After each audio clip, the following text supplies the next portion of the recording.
शहर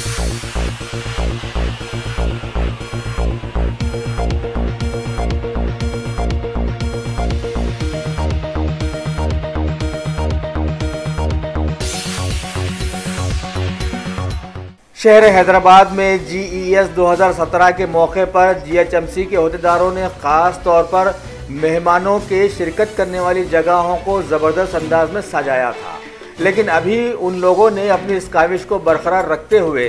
रविंद्र भारती थिएटर के पास वाले इलाकों की दीवारों को खुशनुमाइयों से रंग कर ये जुमला याद दिला दिया है कि लौट आ ए गर्दिश अय्याम तू भी, यानी दीवारों को खेत खलियान, किसान, बैलगाड़ियों वगैरह को सजावट में लाकर बेहतरीन खुशनुमाई पैदा करने की कोशिश की है।